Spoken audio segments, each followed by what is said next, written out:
Good evening. आज आज का जो टॉपिक है वो है 12th क्लास फिजिक्स में 12th चैप्टर परमाणु। परमाणु जो एटम है उस चैप्टर से केवल हम आज आप लोगों को कॉन्सेप्चुअल वो ऑब्जेक्टिव टाइप क्वेश्चन बताएंगे। कुछ ऑब्जेक्टिव टाइप क्वेश्चन हैं जो परीक्षा के लिए बहुत ही इम्पॉर्टेंट है, तो उस बेस पर है ना, क्योंकि आजकल बहुत से एग्जाम ऐसे होते हैं, चाहे स्टेट बोर्ड हो चाहे सीबीएसई बोर्ड हो, उसमें ऑब्जेक्टिव टाइप क्वेश्चन भी आते हैं। तो वो ऑब्जेक्टिव टाइप क्वेश्चन के लिए 12th चैप्टर परमाणु, चैप्टर 12 है एटम यानी परमाणु। इससे सिर्फ ऑब्जेक्टिव टाइप के क्वेश्चन, ठीक है ना, लगभग 25-30। इसमें से परमाणु की बात करें तो परमाणु जो होता है, परमाणु जो है अविभाज्य होता है। परमाणु क्या होता है? अविभाज्य, अदृश्य भी होता है, अविनाशी होता है, ठीक है ना।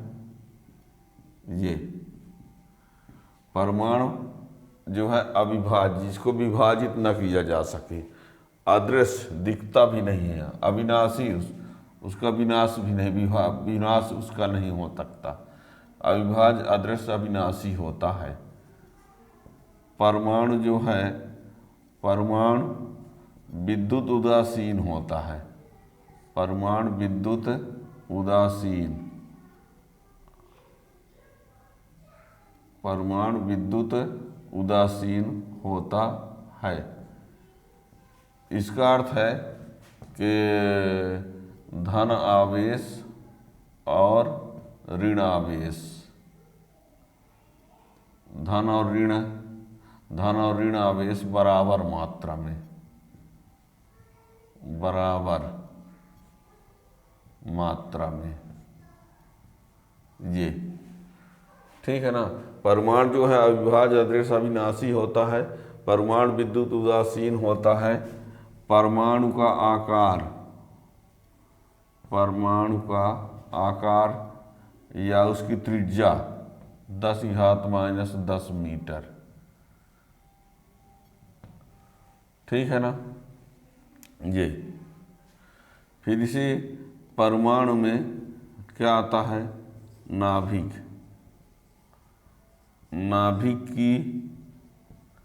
नाभिक की खोज रदरफोर्ड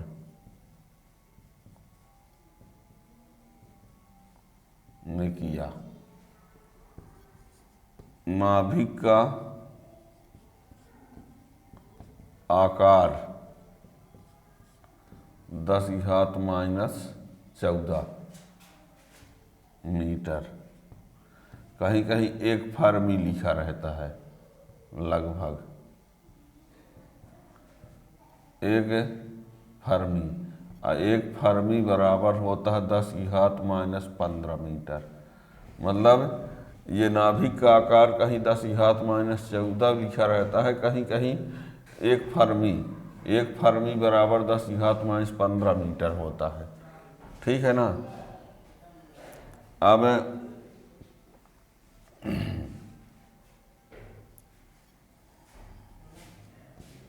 परमाणु का आकार नाभिक के आकार का 10⁴ गुना होता है। परमाणु का आकार नाभिक के आकार का 10⁴ गुना। यदि इसमें 10⁴ का गुणा कर देंगे तो ये आ जाएगा, ठीक है ना। इसके बाद बोर का क्वांटम सिद्धांत के बारे में बहुत कुछ है। तो बोर के इसमें आपको बता दें कि बोर के अनुसार यानवी कक्षा में इलेक्ट्रॉन का यानवी कक्षा में इलेक्ट्रॉन का कोणीय संवेग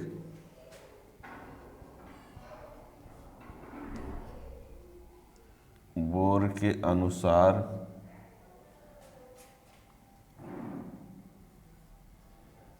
यानवी कक्षा में इलेक्ट्रॉन का संवेग बराबर NH/2π NH/2π।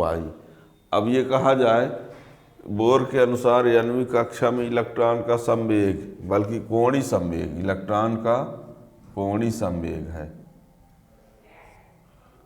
है ना, कोणीय संवेग। बोर के अनुसार यानवी कक्षा में इलेक्ट्रॉन का कोणीय संवेग NH/2π। अब कह दिया जाए प्रथम कक्षा में तो क्या होगा, H/2π होगा।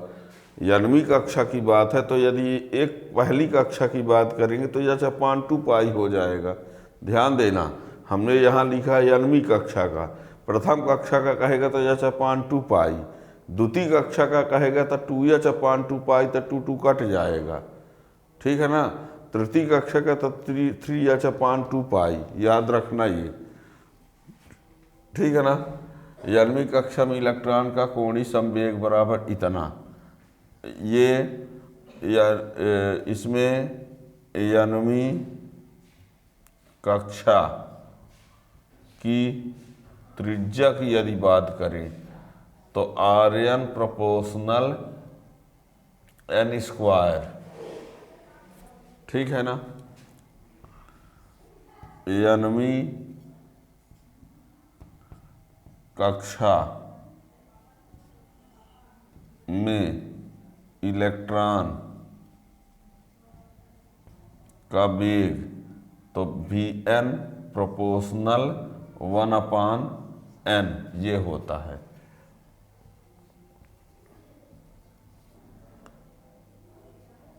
यानवी कक्षा में इलेक्ट्रॉन का आवर्तकाल तो Tn proportional n cubed.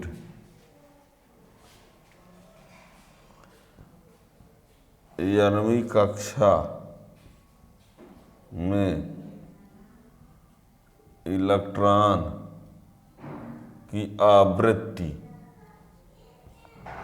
ν proportional 1/n³।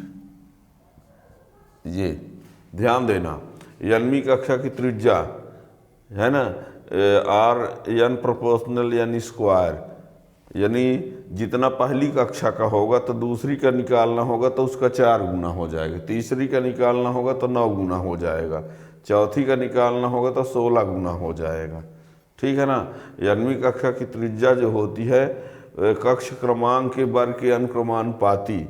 यानवी कक्षा में इलेक्ट्रॉन का जो वेग होता है वो कक्ष क्रमांक के व्युत्क्रमानुपाती। यानवी कक्षा में इलेक्ट्रॉन का जो आवर्तकाल होता है वो कक्ष क्रमांक का क्यूब का अनुक्रमानुपाती, और ये आवृत्ति उसका उल्टा होता है। और यानवी कक्षा में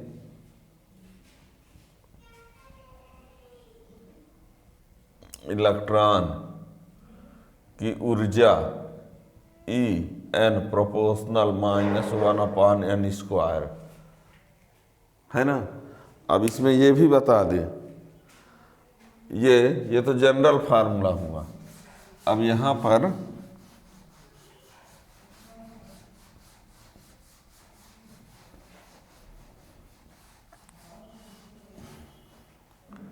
यदि हम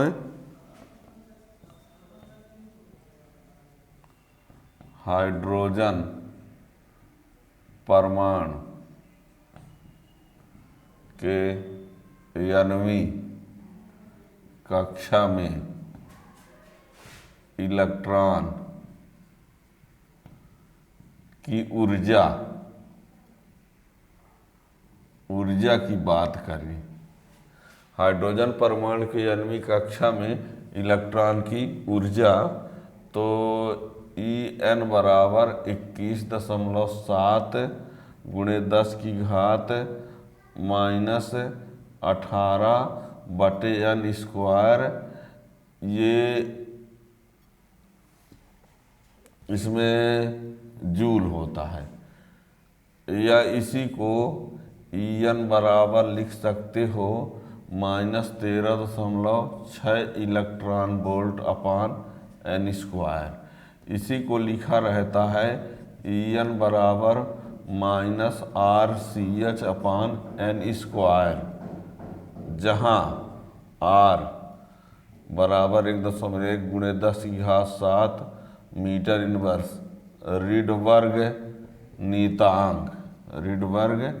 नीतांक, H बराबर 6.6 गुणे 10 की घात -34 जूल सेकंड प्लांक नीतांक, और C बराबर 3 गुणे 10 की घात 8 मीटर पर सेकंड जो प्रकाश की चाल होती है। ठीक है ना। तो ध्यान दीजिएगा, हाइड्रोजन परमाणु की यानी कक्षा में इलेक्ट्रॉन की ऊर्जा का ये भी सूत्र लिखा जा सकता है, ये भी लिखा जा सकता है, ये भी लिखा जा सकता है। ठीक है ना। तो ध्यान देना कौन, यदि प्रथम कक्षा की बात कर दिया जाए, किसकी, प्रथम कक्षा की यदि बात कर दिया जाए, तो प्रथम कक्षा के लिए n का मान 1 कर देंगे हैं। यदि प्रथम कक्षा की ऊर्जा, तो E बराबर क्या लिखेंगे, n का मान 1 लिख देंगे, तो माइनस ये 13.6 है, तो -13.6 इलेक्ट्रॉन वोल्ट ये। ठीक है ना। प्रथम कक्षा की ऊर्जा ये, और यही आयनन ऊर्जा, यदि इसको आयनन ऊर्जा या आयनन विभव की बात करें, तो ये 13.6 इलेक्ट्रॉन वोल्ट है ना। आयनन ऊर्जा या आयनन विभव की बात करें तो ये लिखा जाएगा। और यदि प्रथम कक्षा की ऊर्जा की बात करेंगे तो -13.6 इलेक्ट्रॉन वोल्ट। ठीक है ना। अब जब इलेक्ट्रॉन प्रथम कक्षा में हाइड्रोजन परमाणु के प्रथम कक्षा में इलेक्ट्रॉन का जो वेग होता है, हाइड्रोजन परमाणु के प्रथम कक्षा में जो इलेक्ट्रॉन का वेग होता है वो प्रकाश की चाल का 1/137 गुना होता है। हाइड्रोजन परमाणु प्रथम कक्षा में इलेक्ट्रॉन की चाल ये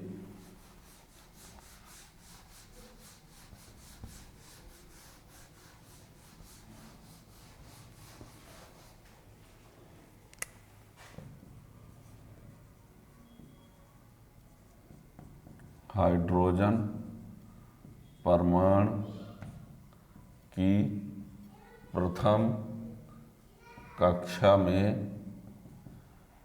इलेक्ट्रॉन की चाल बराबर 1/137 गुणे C। यानी हाइड्रोजन परमाणु की प्रथम कक्षा में इलेक्ट्रॉन की चाल प्रकाश की चाल का 1/137 होता है। यानी हाइड्रोजन परमाणु की प्रथम कक्षा में इलेक्ट्रॉन की चाल प्रकाश की चाल का 1/137 गुना। ठीक है ना। और ये आपको बता दें 1/137 को कुछ कहा जाता है और उसका नाम सूक्ष्म संरचना नीतांक, सूक्ष्म संरचना नीतांक कहते हैं। ध्यान देना, 1/137 को सूक्ष्म संरचना नीतांक कहते हैं। इसके बाद आता है ये हाइड्रोजन इसमें जो प्रत्येक परमाणु में जो ऊर्जा स्तर होते हैं वो प्रत्येक परमाणु में जो ऊर्जा स्तर होते हैं विविक्त होते हैं या क्वांटीकृत होते हैं, है ना। प्रत्येक परमाणु में ऊर्जा स्तर विविक्त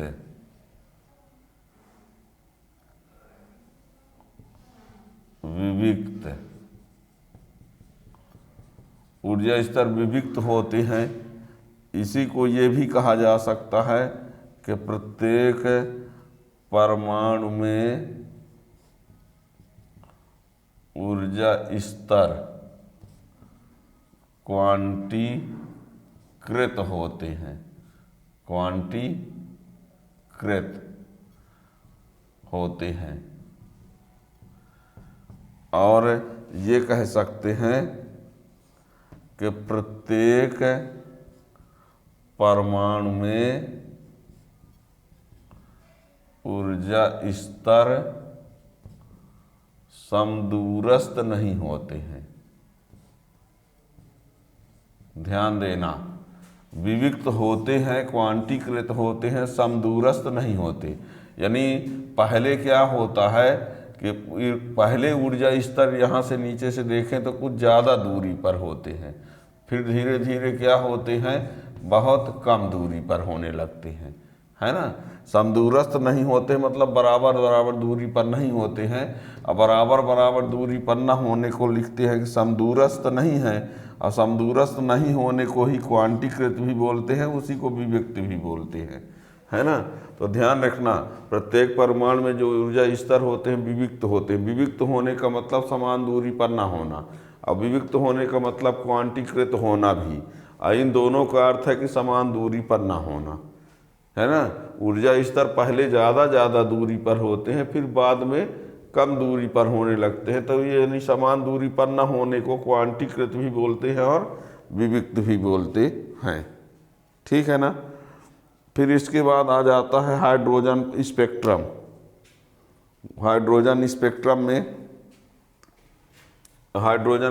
में जो 5 श्रेणी पाई जाती हैं, लाइमन श्रेणी, बामर श्रेणी, पाश्चन, ब्रैकेट और पी फंड, है ना। हाइड्रोजन स्पेक्ट्रम में, है ना। तो यहाँ पर देखिए लाइमन श्रेणी जो होती है,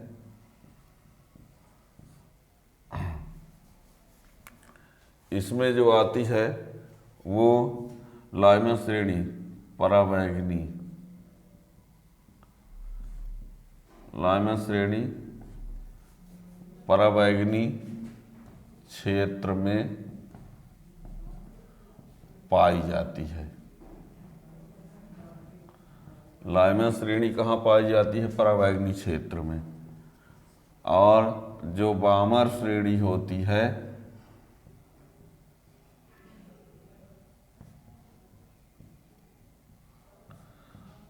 दृश्य क्षेत्र में, दृश्य प्रकाश क्षेत्र में पाई जाती है।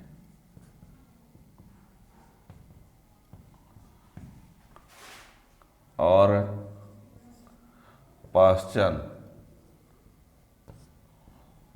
श्रेणी अवरक्त क्षेत्र में पाई जाती है।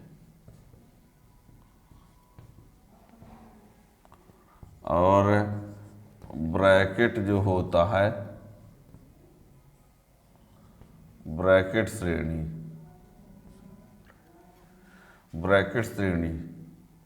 दूर अवरक्त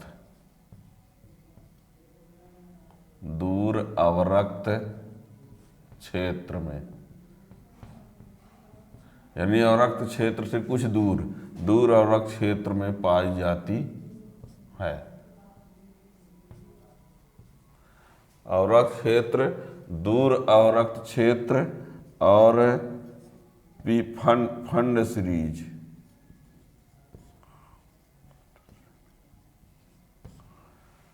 है ना। 5वां नंबर जो होता है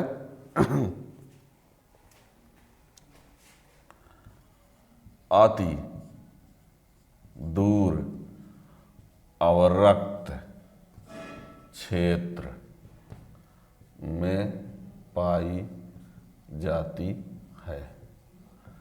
ये सब ध्यान रखना।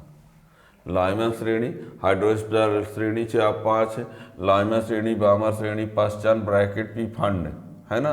तो ये पराबैंगनी क्षेत्र में, दृश्य क्षेत्र में, अवरक्त क्षेत्र में, अवरक्त से थोड़ी दूर और या अवरक्त से बहुत दूर।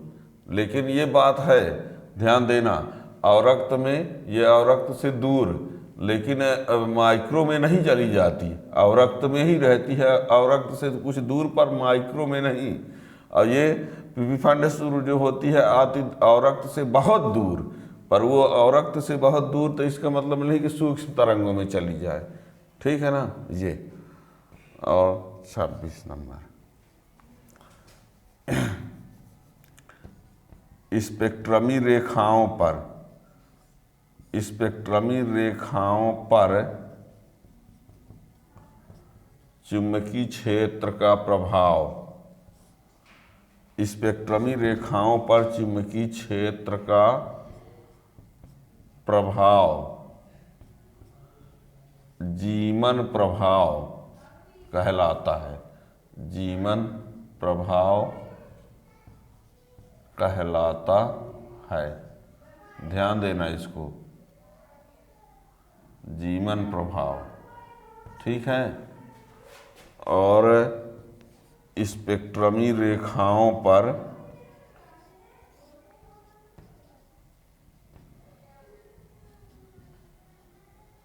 विद्युत क्षेत्र का प्रभाव, विद्युत क्षेत्र का प्रभाव स्टार्क प्रभाव कहलाता है, स्टार्क प्रभाव कहलाता है। ध्यान देना, स्पेक्ट्रमी रेखाओं, वही स्पेक्ट्रमी रेखाएं लाइमर श्रेणी बाइमर उसी में जो आता है। तो स्पेक्ट्रमी रेखाओं पर चुंबकीय क्षेत्र का जो प्रभाव होता है वो जीमन प्रभाव कहलाता है, और स्पेक्ट्रमी रेखाओं पर विद्युत क्षेत्र का जो प्रभाव होता है वो स्टार्क प्रभाव कहलाता है, ठीक है ना।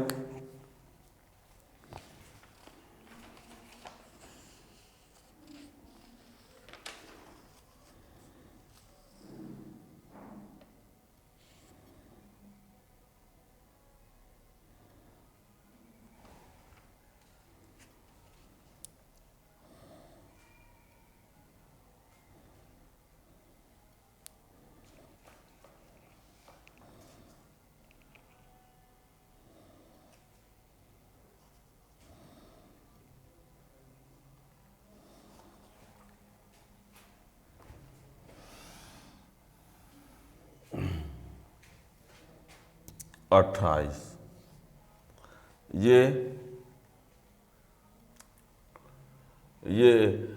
आप लोगों को ये पता ही है कि उसमें परमाणु के नाभिक, परमाणु में जो नाभिक होता है वो नाभिक, हमने ये बताया कि जैसे ये परमाणु है और ये उसका नाभिक हो गया, तो इसकी जो त्रिज्या होती है नाभिक की त्रिज्या हमने बताया 10⁻⁻14, किसी में 10⁻⁻15 मीटर, है ना, नाभिक की त्रिज्या। अब परमाणु की त्रिज्या के बारे में क्या कहा है ना, इसको आप ये नाभिक मान लो, ये क्या है, परमाणु है, ये क्या है, नाभिक है। तो नाभिक की त्रिज्या इतना है ना मीटर, या इतना लगभग में दोनों चलता है। और परमाणु की त्रिज्या 10⁻⁻10 मीटर, है ना। तो ये यदि कहा जाए कि नाभिक की जो परमाणु की जो त्रिज्या होती है वो नाभिक की त्रिज्या का 10 परमाणु की त्रिज्या जो होती है नाभिक की त्रिज्या का 10⁻4 गुना होती है। 10⁻4 गुना कर देंगे तो ये आ जाएगा ना, इसको एंगस्ट्रॉम में भी लिखा जा सकता है। ये इस प्रकार से। तो इसके ऑब्जेक्टिव क्वेश्चन अब तो अभी फ़िलहाल आप लोगों को इतना तैयार करना है। कुछ और नए क्वेश्चन के साथ अगले अगले लेक्चर में आप लोग देख सकते हैं। चैनल को सब्सक्राइब किए रहेंगे तो उसका नोटिफिकेशन मिल जाएगा। Thank you.